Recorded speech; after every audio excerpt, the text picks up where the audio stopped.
अब्बास आराक्ची ने एक बार फिर ईरान की अस्करी सलाहियत और मुस्लिम ममालिक के इत्तेहाद पर जोर दिया है। ईरान के वज़ीर ख़ारजा अब्बास आराक्ची ने मुस्लिम दुनिया से कहा है कि अगर मुसलमान मुत्तहिद हो जाएं यानी यूनाइट हो जाएं तो बैरूनी ताकतों के हर चैलेंज का डट कर मुकाबला किया जा सकता है। यह बयान ऐसे वक्त में सामने आया है जब ईरान और अमेरिका के दरमियान कशीदगी एक बार फिर खित्ते की सियासत, सिक्योरिटी और आलमी मईशत पर असर अंदाज हो रही है। ईरानी वज़ीर ख़ारजा अब्बास आराक्ची ने सोशल मीडिया प्लेटफॉर्म एक्स पर कहा कि ईरान की मुसल्लह अफ़वाज ने दुनिया की महंगी तरीन फौजी ताकत के सामने अपनी तैयारी, सलाहियत और क़ुव्वत का मुज़ाहरा किया है। आराक्ची के मुताबिक ईरान ने यह साबित किया है कि सिर्फ जदीद तरीन और महंगे हथियार ही जंग का फैसला नहीं करते, बल्कि दिफाई तैयारी, मकामी सलाहियत, जंगी हिकमत अमली और मुकाबले का अज़्म भी इंतहाई अहम होता है। लेकिन अब्बास आराक्ची के बयान का दूसरा हिस्सा इससे भी ज्यादा अहम है।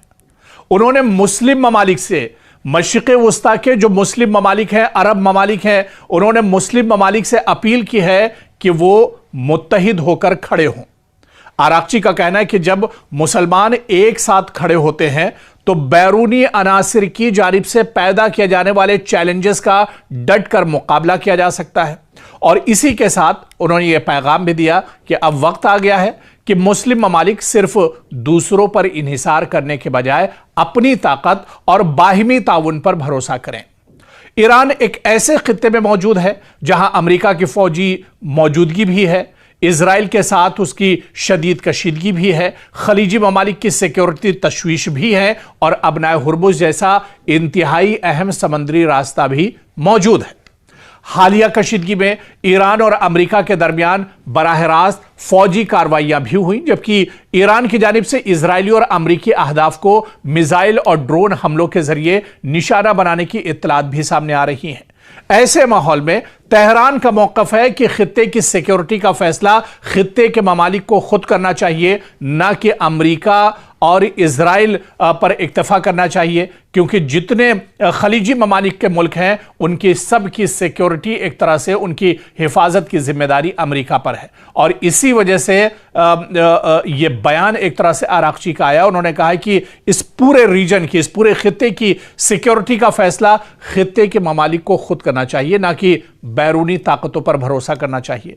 ईरान के नायब वज़ीर ख़ारजा काज़िम गरीब आबादी ने भी इसी नौइयत का मौक़िफ़ अख्तियार करते हुए कहा है कि खलीजी ममालिक में यह सोच बढ़ रही है कि इलाकाई सिक्योरिटी की जिम्मेदारी खुद खित्ते के ममालिक को एक तरह से लेनी चाहिए, खुद अपनी जिम्मेदारी इसे समझनी चाहिए। यानी ईरान अब सिर्फ अपनी फौजी ताकत की बात नहीं कर रहा है, बल्कि एक इलाकाई सिक्योरिटी निज़ाम की बात भी कर रहा है। जिस तरह से नेटो की ताकत है, जिस तरह से यूएन की ताकत है, जिस तरह से दूसरे और भी जो तंजीमें और ग्रुप हैं, अब ईरान यही चाह रहा है कि खित्ते में जो इस्लामी ममालिक हैं इनका अपना एक अलग नेटो होना चाहिए, इनकी अपनी एक ताकत होनी चाहिए, इनके अंदर एक इत्तेहाद होना चाहिए, एक यूनिटी होना चाहिए। और अगर कोई यूरोपीय ममालिक, कोई बैरून ममालिक या अमेरिका जैसे और इजराइल जैसे ताकतें अगर आंख दिखाती हैं तो सब मिलकर डट कर इनका मुकाबला आने वाले दिनों में किया जाना चाहिए।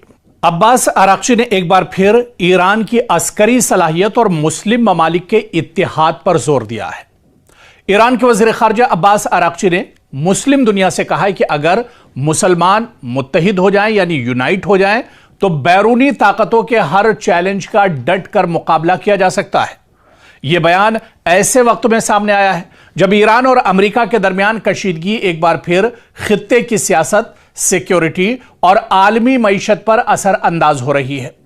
ईरानी वज़ीर ख़ारजा अब्बास आराक्ची ने सोशल मीडिया प्लेटफॉर्म एक्स पर कहा कि ईरान की मुसल्लह अफ़वाज ने दुनिया की महंगी तरीन फौजी ताकत के सामने अपनी तैयारी, सलाहियत और क़ुव्वत का मुज़ाहरा किया है। आराक्ची के मुताबिक ईरान ने यह साबित किया है कि सिर्फ जदीद तरीन और महंगे हथियार ही जंग का फैसला नहीं करते, बल्कि दिफाई तैयारी, मकामी सलाहियत, जंगी हिकमत अमली और मुकाबले का अज़्म भी इंतहाई अहम होता है। लेकिन अब्बास आराक्ची के बयान का दूसरा हिस्सा इससे भी ज्यादा अहम है। उन्होंने मुस्लिम ममालिक से, मशरिक़ वस्ता के जो मुस्लिम ममालिक हैं, अरब ममालिक हैं, उन्होंने मुस्लिम ममालिक से अपील की है